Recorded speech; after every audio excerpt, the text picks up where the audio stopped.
മുബാറക്കെ, സന്ദീപിനോട് നീ പറഞ്ഞേ കല്യാണം പറഞ്ഞ സമയത്ത് തന്നെ നടക്കും, വളരെ ഉഷാറായിട്ട് നടത്താൻ വേണ്ടി. അല്ല പിന്നെ അടിച്ചു പൊളിക്കണം സ്ഥാപിച്ച ഓനെ ഇപ്പം തന്നെ ഇറക്കി, ഓനക്ക് നല്ല സന്തോഷമായിരിക്കും. അടിച്ചു പൊളിക്കപ്പോ സന്ദീപിനെ കാണണം. ഓക്കെ.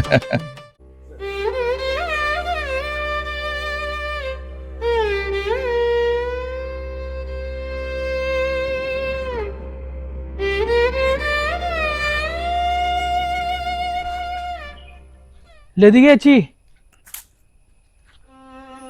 സന്ദീപ് എവിടെ പോയത്? എവിടെ പോയിനെന്ന് അറിയില്ല, രാവിലെ പോയിനി. ആരോ കാണണം, പിന്നെ മോളെ കല്യാണമെല്ലാം ആയിട്ട് ഭയങ്കര ടെൻഷനിലായില്ലത് രാവിലെ മുതലേ. അപ്പോൾ എന്തെന്നാന്ന് അറിയില്ല, ഇപ്പം എവിടെ പോയിനൊന്നും ഒരു വിവരമില്ല. നിങ്ങൾ ഒന്നുകൊണ്ട് പേടിക്കണ്ട, ഓഡിറ്റോറിയത്തിന്റെ കാര്യവും കല്യാണത്തിന്റെ കാര്യങ്ങളൊക്കെ ഞങ്ങൾ ശരിയാക്കിയിട്ടുണ്ട്. എന്റെ മുത്തപ്പ, ഇങ്ങനത്തെ ചങ്ങായിമാരെ കിട്ടിയത് എന്റെ ഭർത്താവിന് വലിയ ഭാഗ്യം.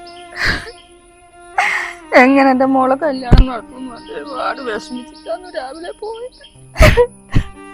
നിങ്ങൾ എന്തിനാണ് ഈ വിഷമിക്കുന്നത്?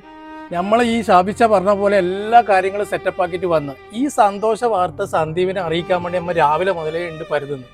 അതാണ് നമ്മൾ ഇങ്ങോട്ടേക്ക് വന്നത്. ഒന്നും കൊണ്ടൊക്കെ വിഷമിക്കണ്ട. ഷാപ്പിച്ച, നിങ്ങൾ ആദ്യമായിട്ടല്ലേ വീട്ടിലേക്ക് വരുന്നത്? വാ, ചായ കുടിച്ചിട്ട് പോവാ.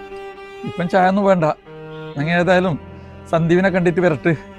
സന്ദീപ് ഇരിക്കുന്ന സ്ഥലം എനിക്കറിയാം. എന്ത് പ്രശ്നം ഉണ്ടെങ്കിലും വിഷമം ഉണ്ടെങ്കിലും ഓനെ ആടെ പോയിരിക്കില്ലേ, നമുക്ക് അങ്ങോട്ട് പോകാം. പിന്നെ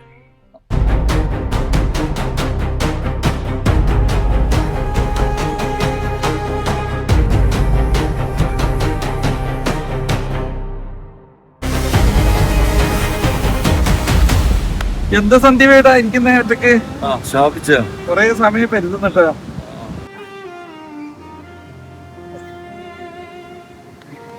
സ്ഥാപിച്ച ഒരു വഴിയുമില്ല. ഞാൻ എൻ്റെ മോളെ കല്യാണം എങ്ങനെ നടന്നു? കടലമ്മന്റെ അടുത്ത് ഞാൻ എൻ്റെ വിഷമം പറയാൻ വന്നതാ സ്ഥാപിച്ച. ഞാൻ എന്താ നാട്ടേണ്ടത്? സന്ദീപ, നീ എന്തിനു കരയുന്നത്? നിന്റെ വീട്ടിൽ പോയിട്ടാണ് ഞങ്ങൾ വരുന്നത്. നിന്റെ എല്ലാ കാര്യങ്ങളും ഞങ്ങൾ റെഡിയാക്കി വെച്ചിട്ടുണ്ട്. നീ എന്തുകൊണ്ട് പേടിക്കണ്ട, കല്യാണം മംഗളമായി നടക്കും.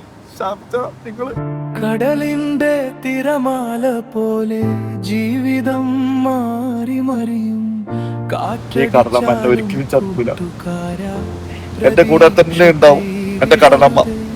നിന്റെ കണ്ണിലെ കണ്ണീരൊപ്പാ ഞങ്ങൾ കൂടെയുണ്ടെന്ന്